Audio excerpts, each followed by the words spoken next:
Bismillahirrahmanirrahim. Assalamualaikum warahmatullahi wabarakatuh.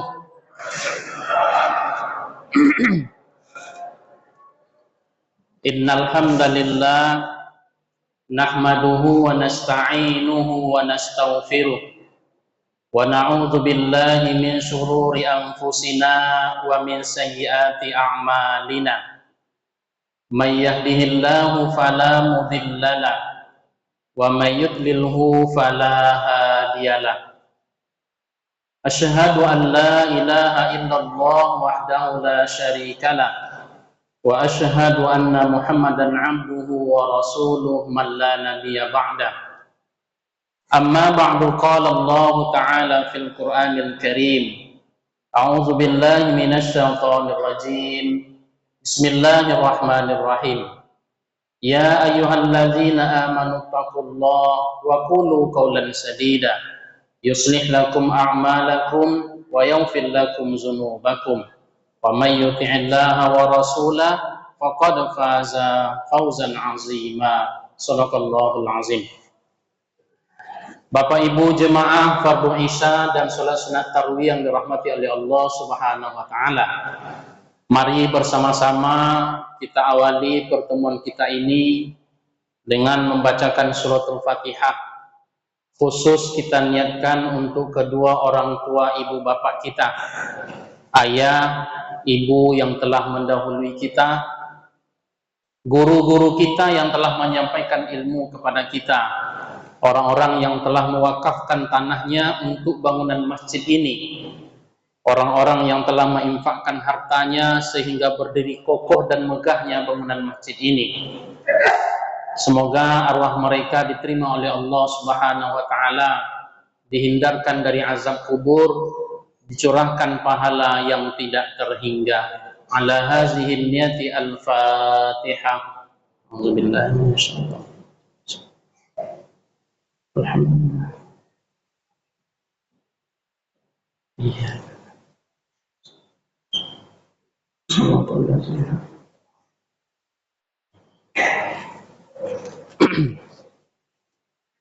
Bapak Ibu berbahagia, biasakanlah selalu untuk kita membacakan Al-Fatihah kepada keluarga-keluarga kita yang telah meninggal dunia. Lazimkanlah untuk selalu mintakan ampun kepada Allah atas mereka. Dulu Nabi pernah diperlihatkan oleh Allah para arwah-arwah yang tengah diazab di alam kuburnya. Rasulullah sangat bersedih dan menangis melihat mereka-mereka yang memiliki dosa yang diazab oleh Allah Subhanahu wa taala. Lalu ada satu arwah yang dihentikan azabnya oleh malaikat. Nabi bertanya, "Wahai malaikat, kenapa engkau berhenti mengazabnya? Apakah engkau capek?" Kata Nabi, "Tidak, wahai Rasulullah." "Kenapa engkau berhenti?" "Bagaimana aku bisa melanjutkan mengazab dia, wahai Rasul, sedangkan anak, istri, suami, dan keluarganya di dunia pada saat ini bermohonkan ampun untuk mereka ini." Jadi Bapak Ibu yang berbahagia, walaupun mereka telah tiada orang tua kita, anak, istri, suami kita, ketika kita bacakan Al-Fatihah, ketika kita kirimkan doa kepadanya, ketika kita berinfak atas namanya, maka di saat itulah Allah ringankan dan Allah bebaskan azab untuk mereka. Puji syukur kepada Allah Subhanahu wa taala, alhamdulillahirabbil alamin. Berita gembira untuk kita Bapak Ibu yang berbahagia, insyaallah tinggal 23 hari lagi kita akan merayakan Idul Fitri.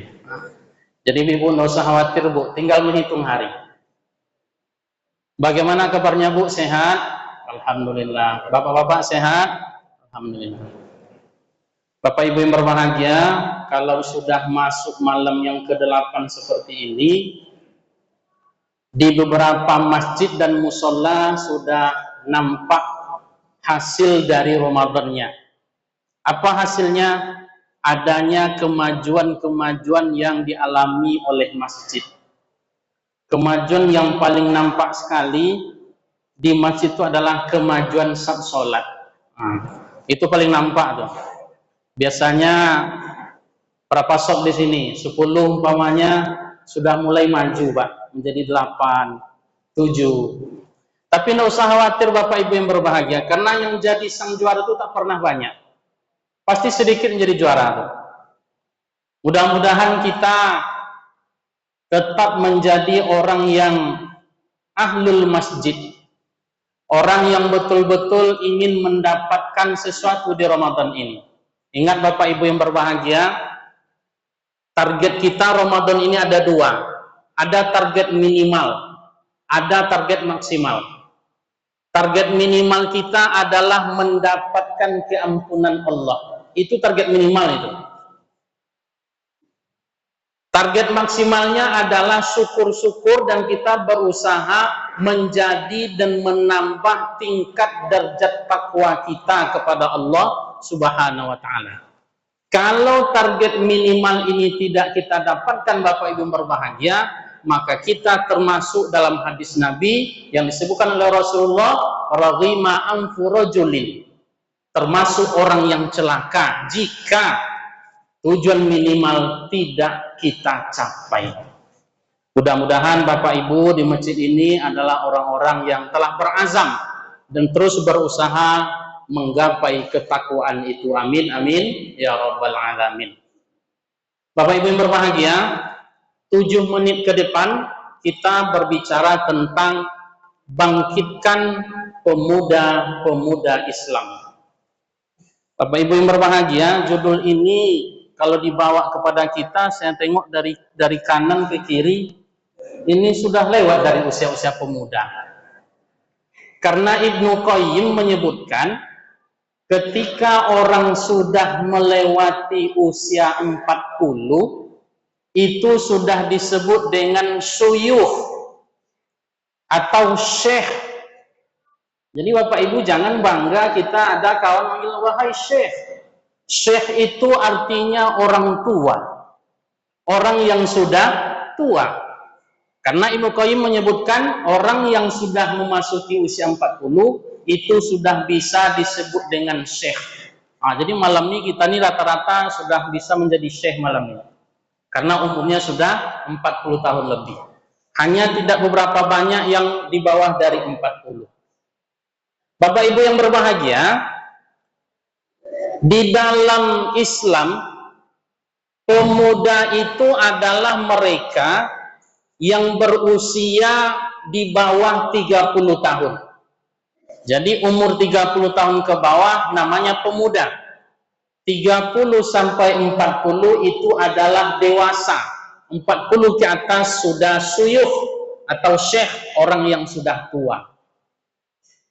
Dalam usia-usia 30 ke bawah itu, sejarah telah mengungkapkan bahwa pemuda-pemuda sangat berperan banyak dalam peradaban Islam. Satu contohnya kita ambil Bapak Ibu yang berbahagia. Dahulu, ketika negeri Baghdad, kota Baghdad sudah dihancur leburkan oleh tentara Mongol, yang menjadi penguasa ketika Baghdad itu dihancurkan namanya Hulagukan, seorang Mongol. Hulagukan ini tercatat dalam sejarah telah membumi hanguskan ratusan masjid yang ada di kota Baghdad, dan dia telah membunuh umat Islam ketika itu hampir 2.000 orang Islam yang dibunuh oleh Hulagukan. Dia adalah cucu dari Genghis Khan, tentara Mongol. Lalu orang-orang sangat takut dengan Hulagukan karena kekejamannya itu. Setelah dia menguasai negeri Baghdad, Hulagukan mendirikan istana besar di luar dari kota Baghdad. Dibuat istana yang luar biasa megah dan besarnya, dengan tembok yang begitu tebal dan tingginya. Lalu Hulagukan membuat pengumuman kepada penduduk Baghdad. Wahai penduduk Baghdad, kalian cari ulama kalian yang terbesar yang kalian miliki, suruh dia menghadap kepada saya, kata Hulagukan. Ketika itu Bapak Ibu yang berbahagia, tidak ada yang berani untuk menghadap dan bertemu dengan Hulagukan, karena dia adalah seorang penguasa yang zalim, yang keji, yang beringas. Muncul seorang pemuda yang dia belum tumbuh jenggotnya, pemuda yang hanya berprofesi sebagai seorang guru madrasah, namanya Kadihan. Dialah yang bersedia untuk datang ke istana besar Hulagukan itu. Ketika Kadihan ini datang menghadap Hulagukan, dia tidak sendiri. Dia tahu bahwa dia akan berhadapan dengan orang yang sangat licik, dengan orang yang sangat bengis. Maka bersamanya dibawa oleh Kadihan seekor onta, dibawa seekor kambing, dan dibawa seekor ayam jantan. Dibawa oleh Kadihan datang ke istana. Penduduk negeri Baghdad melihat peristiwa itu. Mereka ingin menyaksikan apa yang akan terjadi kepada Kadihan ini, seorang pemuda muda belia yang berani untuk menghadap kepada Hulagukan. Ketika itu dengan pongahnya berdiri di atas singgasana, Hulagukan bertanya kepada pemuda tadi, apakah engkau orang yang diutus oleh penduduk Baghdad ini untuk menghadap aku? Apakah orang-orang Baghdad, kata Hulagukan, tidak lagi memiliki ulama-ulama yang tersohor? Tidak lagi mereka memiliki orang-orang hebat yang akan menghadapi aku? Hanya bocah seperti kamu yang akan menghadap kepada aku, kata Hulagukan. Tanpa disadari oleh Hulagukan, pemuda Kadihan tadi menjawab, wahai Tuan, kalau seandainya engkau menginginkan berjumpa dengan orang yang lebih besar, di belakangku ada seekor onta. Dia adalah yang lebih besar. Silakan engkau berbicara dengan dia.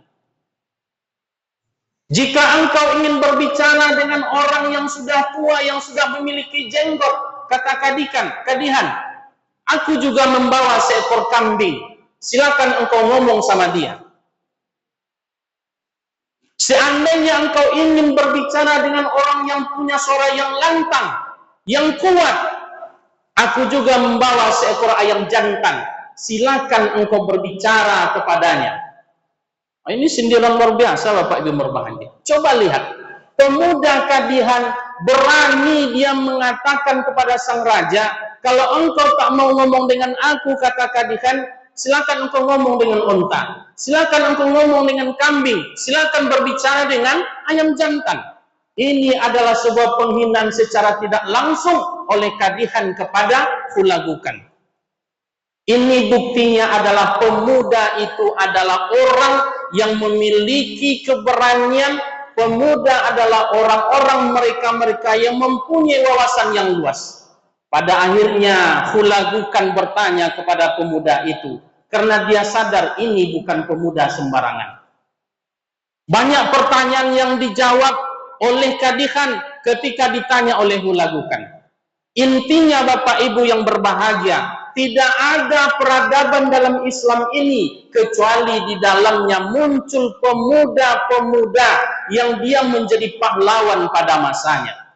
Maka wajar Rasul mengatakan dalam hadisnya, di antara 7 golongan nanti yang akan mendapatkan naungan di padang mahsyar, satu di antaranya adalah pemuda-pemuda yang dia tumbuh menjadi dewasa dalam taat kepada Allah Subhanahu wa ta'ala.